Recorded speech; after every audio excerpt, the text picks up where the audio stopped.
Welcome to this edition of Special Prosecutor with Larry Klayman. We have a great show. It's more than a show. It's about what we're doing to try to save the Republic. And I'm very honored and privileged to have been asked to represent Dr. Jerome Corsi, a great American, a great author, a New York Times bestseller, an investigative reporter, and someone who is in the line of fire of Special Counsel Robert Mueller and his ultra-leftist comrades at the Special Counsel's office. Now, you've seen him on television throughout the week. You've read about him in the newspaper. This is a story that's getting both national and international attention, because what has happened is that Dr. Corsi has been asked to lie under oath by the Office of Special Counsel Robert Mueller if he doesn't implicate Roger Stone and President Donald Trump in alleged criminality with regard to this so-called witch hunt, the investigation of Russian collusion, which is not even a crime, and obstruction of justice. This is a story basically of our times. This is, how my once great alma mater has been perverted by evil forces of the left. And make no mistake about it, Mueller, while he's an establishment creature, and the left likes to point out that he was a Republican appointee. Yes, he was an establishment Republican appointee.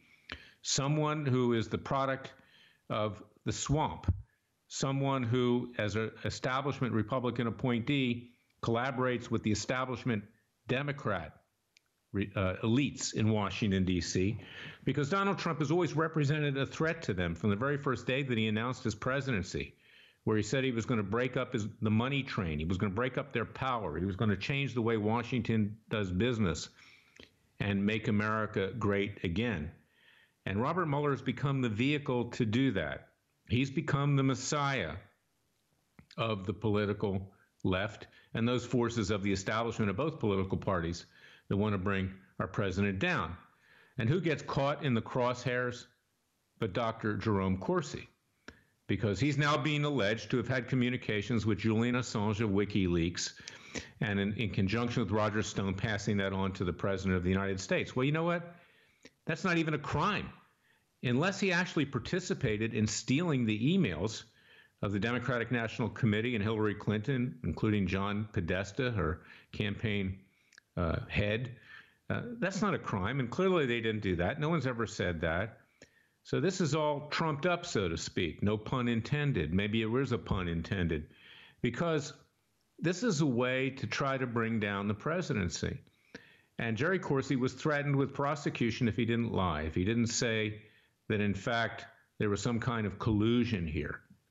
And Jerry, welcome to Special Prosecutor with Larry Klayman.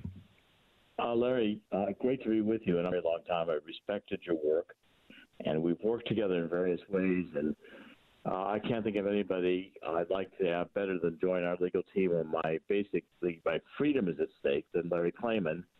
And I think you and David Gray are going to make a great team. Thank you. You're welcome for those kind remarks. It's a mutual admiration society. Jared, tell us about, what's been going on, the lead up to this for people that don't know all about it, and what we're doing to put an end to this Mueller witch hunt. Well, Larry, it started on August 28th, which was really 3 days before my 72nd birthday. And the two FBI agents show up at the front door of our home in New Jersey. I'm speaking at that time in my study with my wife, and they announced to the FBI, and my wife Monica says, "Well, here we go." And that's the beginning of it. I mean, from there I was called down to participate in the grand jury appearance before the grand jury. We offered with David Gray to do a proffer and cooperate. I turned in freely and voluntarily my computers, my cell phone, my email accounts, my Twitter account, my Verizon phone accounts. I signed over everything to the FBI and the special counsel. And what resulted was 40 hours over 6 sessions and 2 months of agonizing, sheer hell, in which I felt like I'd somehow landed back in Nazi Germany. And these were the Gestapo. The very first day of trying to cooperate with them, they're threatening to throw me in federal prison for the rest of my life because I forgot a couple of emails.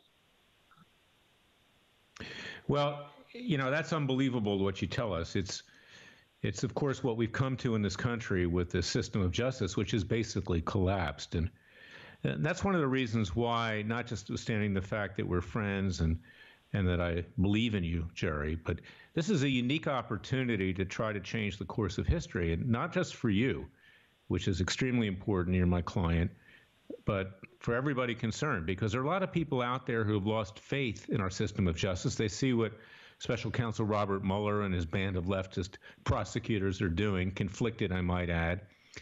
And this week you sent out a tweet instructing David Gray and I to do something for you, filing a criminal complaint before the U.S. Department of Justice with Acting Attorney General Matthew Whitaker, with the Office of Professional Responsibility, which is like disciplinary counsel inside of the Justice Department, and the Office of Inspector General. And we're going to be alleging a number of different things. But tell me and tell the audience what it is you had in mind in having us push back like that.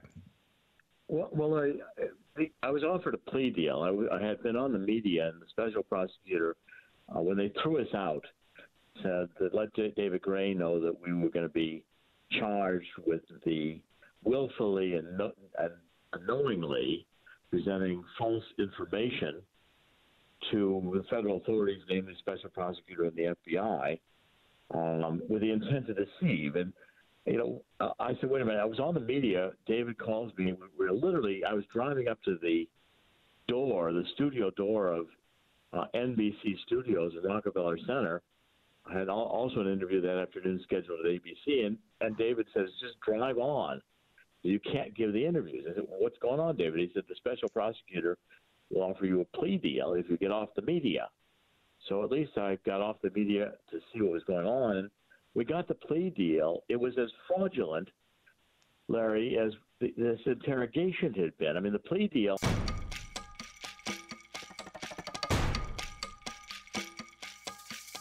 And now, Jerry, continue on with this horror story, for lack of a better word, as to what the special counsels tried to put you through, how they've tried to extort false testimony, how they've tried to paint you in the corner in an effort to get not just to targets such as Roger Stone and the president, and he is a target, there's no doubt about it, but what the implication is for you and your family and everyone else around you. I think the prosecutors wanted me to be able to link Roger Stone to Julian Assange. It was going to be Roger Stone, Jerry Corsi, Julian Assange for the coordination that was required of this Russian collusion story, which I think is a complete hoax. And then from Roger Stone back through Bannon to the president on the other side. And the problem is, I never met Julian Assange. I've never spoken to him. I had no communication with him, and I don't have any intermediary. But on my 25th wedding anniversary, 2 years ago, 2016, when I took my wife and family, we went to Italy. I believe on that trip, I figured out by connecting the dots that Assange had Podesta's emails. And I began from Italy telling people that was the case, including Roger Stone. And prosecutors say, you couldn't have just come up with this yourself. It's impossible. I said, why? I do it all the time. It's my job, connecting the dots. So when I couldn't give them the answer they wanted, suddenly the prosecutors are now threatening, throw me in jail for the rest of my life. I'll never see my family again as a free man. I'll die in prison. And they go through all kinds of techniques, regression techniques. Dr. Corsi, imagine you're back in 2016. Who do you see? I said, well, what I see is, continue this nonsense, I'm going to tell you that in my former life I was Alexander the Great. I mean, this is a charlatan technique. And they yelled at me over my books that I couldn't, Aaron Zielinski, the prosecutor, said he'd read all my books. He listened to and I'm good at connecting facts and then lying. And so here's a guy who's, accusing me of being a nutcase conspiracy theorist, which is what Zielinski was doing. This is political. They don't like me politically. And since I can't connect Roger Stone to Assange, I don't think Roger Stone had a connection to Assange, directly or indirectly. It was of any significance. I'm suddenly going to have my life ruined. And when they got a plea deal, the plea deal was fraudulent, and it required that I swear I committed this crime of willingly and knowingly deceiving the federal authorities by presenting information that I knew to be false with an intention to lie. I did not intention to deceive them. I did not do that. So I refuse to swear before God. I'd rather die in prison than tell a lie to God under oath. I'm not going to do it. And they can come away and cart me away today, which I thought they might do, charge me with whatever they want to charge me with, and I'll defend it in court. If I lose, the American people can understand that Mueller's entire investigation comes down to a 17-year-old author and reporter, conservative author and reporter, that Robert Mueller and Aaron Zelinsky and Jeannie Rhee, the prosecutors, don't like what I write because it's too conservative. Jerry, you know that Jeannie Rhee was the lawyer who defended the Clinton Foundation on a RICO case, Racketeer Influenced and Corrupt Organization Act case that I brought in the Southern District of Florida a few years ago. She has a severe conflict of interest on this matter. She should never have been chosen as a prosecutor. Others do as well, like Andrew Wiseman, Aaron Zelinsky, and I believe there's another one by the name of Andrew Goldstein are on this matter, and they were the three. But there was something that Jeannie Rhee asked you to do with regard to keeping your plea agreement if you accepted it confidential. And what were the ramifications of her asking you to do that or requiring that you do that with regard to another aspect of your professional life? Well, I had to, according to Ms. Rhee, I had to essentially retire. I could not publish. I couldn't do any political research. Anything I said, the plea deal was invalid. Prosecutors would say, well, we do recommend prison time, but Dr. Corsi, who admitted in front of this federal judge he's a felon, didn't follow our terms. I could go bankrupt, but yet I wouldn't be allowed even to report this to the bankruptcy proceeding because it had to be secret. It was all going to be sealed. I never knew you could be thrown, as cast as a felon, and no one could know about it. I wasn't going to be allowed to report it to my regulatory authorities for securities or insurance, which I'm required to do. Change in my material condition has to be reported. And so I was going to have to either violate regulations or commit crimes in order to meet the terms of their agreement. And Larry, I'm not going to do that. I'd rather die in prison than meet these terms. And, all the time being on browbeating, ask the same question over and over and over again by these prosecutors. Any little variation of my answer with, the seventh time they ask the same question, now you're lying, they say, because before you told us this and now you're telling us this. I said, just show me the emails you have that you want me to testify. No, we don't want you to be reconstructing. You have to testify truthfully about what these are without seeing them, and we're going to question you about them. We can see them, but you can't. And let me amend my testimony over and over again. Larry, my memory is not perfect. I can't remember the emails and the phone calls in 2016 with any precision at all. And yet I went through 40 hours. I came in to cooperate. And from the first day, they made me think I was going to lose my freedom because I couldn't tell them what they wanted. And I realized through the process that they're abusing me because they disagree with me politically, and they think my right I have to be, because I don't agree with their leftist ideology, there's something wrong with my thinking. Jeannie, Zelinsky says, you don't know the difference between truth and false. You're so crazy, Dr. Corsi, that you pick this fact and this lie, and you package it so everybody will believe it. I had to sit there and be lectured by these prosecutors about my professional career. I've written 20 books since 2004, 7 of them New York Times bestsellers, 2 #1 New York Times bestsellers. I defy Aaron Zelinsky, any other nonfiction author with that record, that he's casting me as if I were in need of a psychologist because I can't answer his questions the way he wants them answered. And they won't listen to exculpatory. Say, right here, look at it. I've got these emails that prove this. Or what about this whole thing here about Huma Abedin? And I could prove she was sending her emails to Yellow. Dr. Corsi, we're not interested in those. They don't want to hear anything except they've got a predetermined hypothesis and conclusion. And if you can't give them information that fits into their predetermined conclusion is procrusting in bed, then you're worthless and they're going to destroy your life. That's what it amounts to. And that's the world we live in today, Jerry. I mean, we live in a world where the left is waging war on conservatives and the right. Anything, the ends justify the means, or the means justify the ends, whichever way you want to put it. And they're out to destroy you. It's not just with regard to you, but other aspects in our society today. I mean, there's violence in the streets. There are social media companies that are censoring and smearing conservatives. There's libel and slander.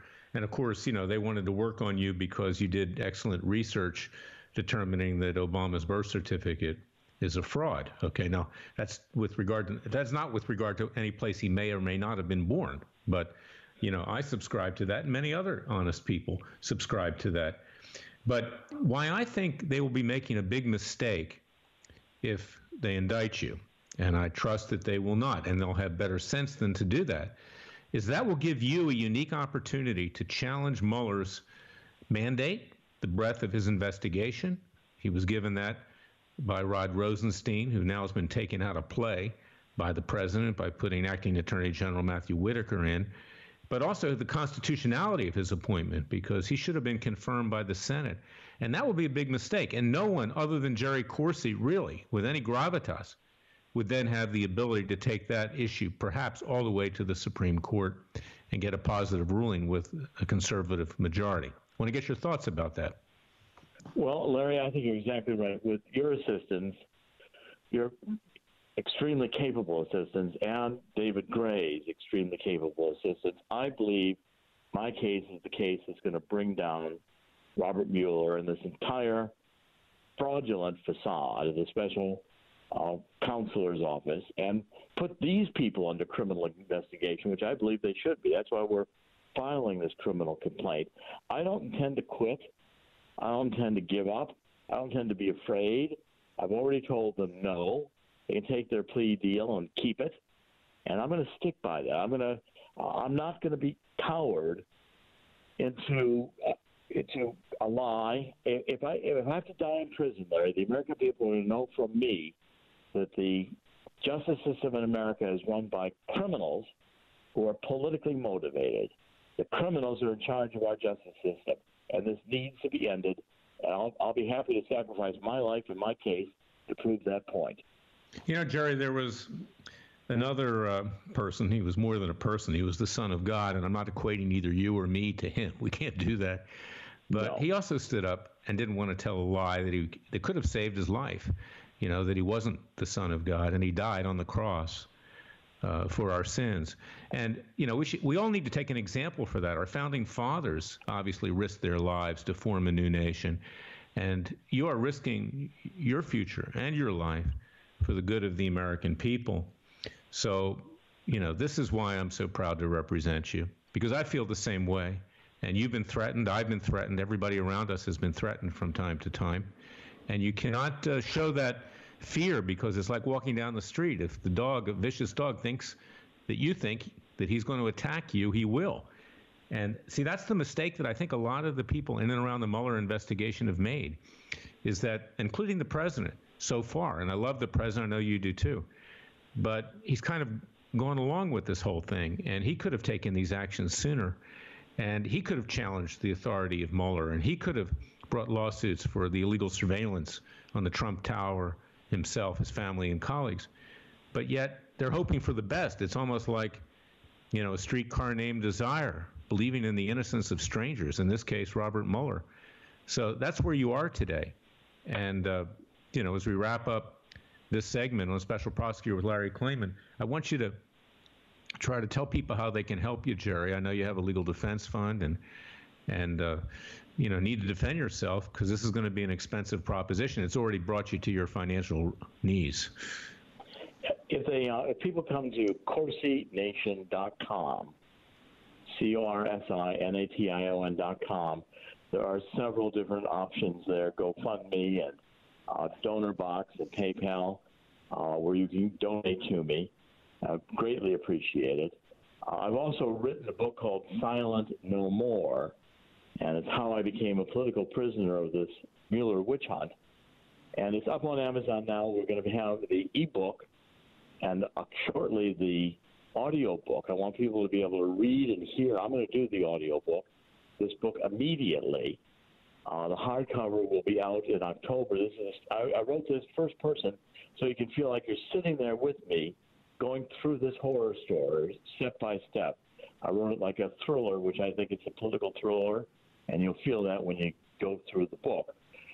In conclusion, Larry, look, I'm saying to Robert Mueller, just go ahead and bring it on.